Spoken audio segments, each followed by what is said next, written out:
Slim around the waist, smooth around the face. Hey, I'm trying, man. See that, Jenna? Don't try that. I was just like, what up, Chris? Face? Slim around the waist. Waist. Smooth around the face. That's how I'm introducing you from now on. Please don't. As the face waist. It's a waste of face. It can't get any more awkward, so. No, trust this me, point. it can. Canty, the most talked about holdout in the NFL right now is happening with the Dallas Cowboys and the Cowboys' best player, Ezekiel Elliott.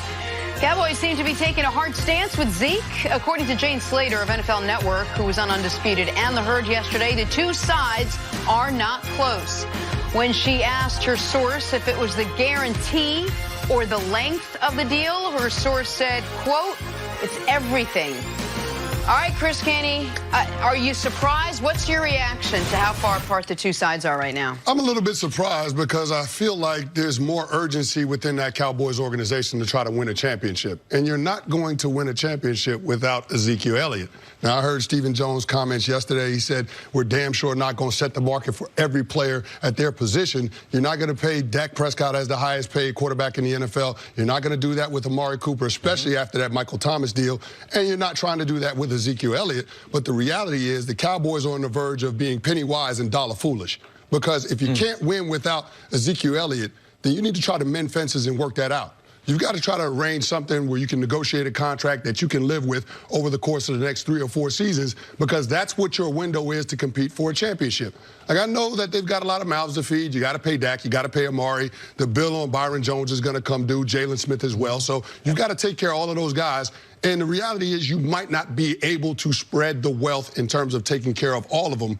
But right now, you have to get the best player on the team in the training camp. And what they don't want to do with Dak and Amari, I would imagine, is something very similar to what they did with DeMarcus Lawrence, which is pay a really good player as if he is the best player at his spot in the league. But with Zeke, it's a different story here. Chris, what's those two lists you said Denny Green and the Vikings had? One was 1 through 53. Oh, top to bottom, who's the best? And then the next lined up to it was, you guys would make a list of top to bottom. Does it line up with how they're getting paid, right? Yes, absolutely. Okay, on that first list, who's the best, 1 through 53? Who's at the top of that list for the Dallas Cowboys? Zeke. Zeke. And if we were to do, not the Cowboys list, but 1 through 32, starting running backs in the NFL, with Todd Gurley having that knee issue, Zeke's 1 or 2 to me with Saquon. Like, he is... Ezekiel Elliott is the best running back when you talk about running the football. He's the best running back in the NFL. He's the best pure runner, but when you're paying a guy, you're paying for all the performance catching as well. But regardless, he's without question top 3, and you can say he's the best.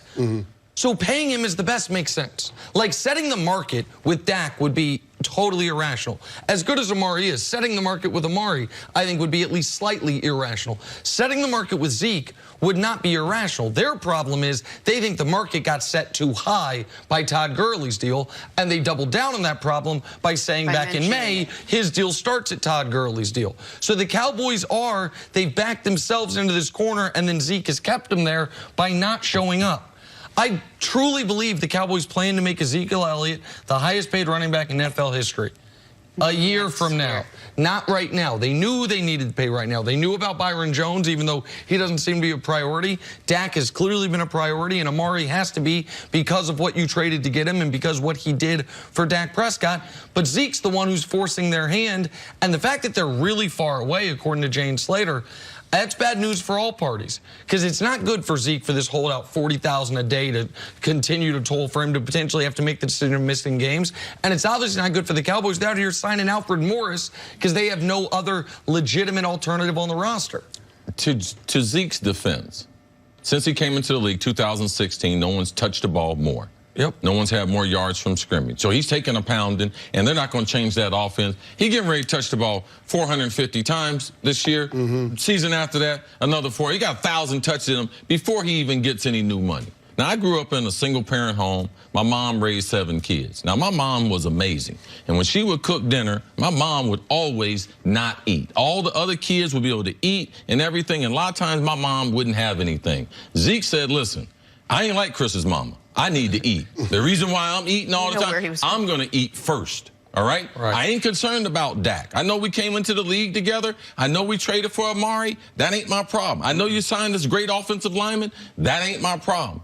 Zeke is making sure, because of the wear and tear and what's happening in Los Angeles with Todd Gurley, If Todd Gurley was healthy, had played in the playoffs and the Super Bowl, and the narrative was a little bit different, I think Zeke's camp would be a little bit different. But when you see him nicked, and he's a shell of his player, and come a year and a half, when the Rams come to cut him or ask him for a pay reduction, that's what Zeke is not trying to be in that same category. So I believe this is going to be ugly, man. They got to make Zeke the highest paid, and they've made Dak a priority. Let's see who's going to win, and I believe Jerry Jones is going to give the quarterback the extension first. But if you make Dak the priority, does that mean that you have to make him the highest paid quarterback in the league or pay him $25, $30 million?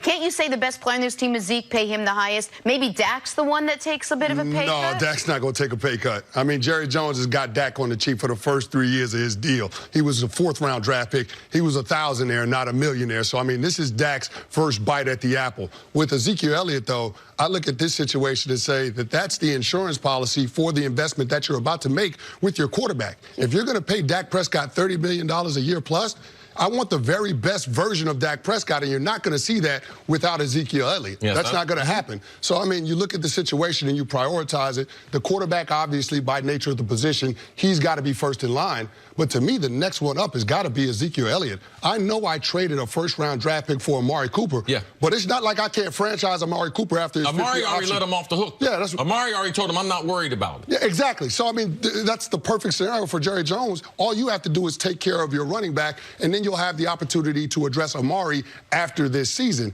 But you got to get Zeke in. Everybody recognizes between the three triplets on that team, the position that has the shortest shelf life is the running back spot. That's why Zeke has more urgency to get his money now.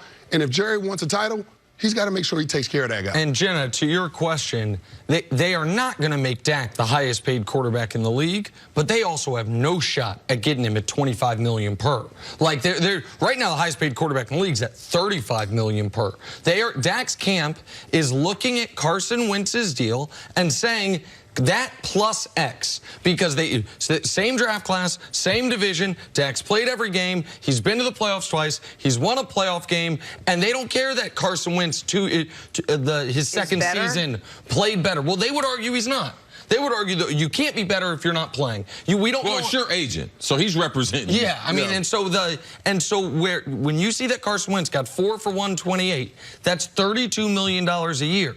I think right now the Cowboys would be thrilled if Dak said, I'll take the same contract. And that's where you start getting very expensive. 4 for 100 for Dak does not exist. Maybe a year ago we thought that would be a great contract for him. The market has moved, so they don't have to reset the market with Dak to still make him, give him near record-setting money. A lot of contracts. All right, Chris, stick around. Coming up, Sean McVay singles out who's to blame for the Rams' Super Bowl loss last year. That's next on First Things First. Slim around the waist. Smooth on the face. A run on that side. No foul given. Morgan.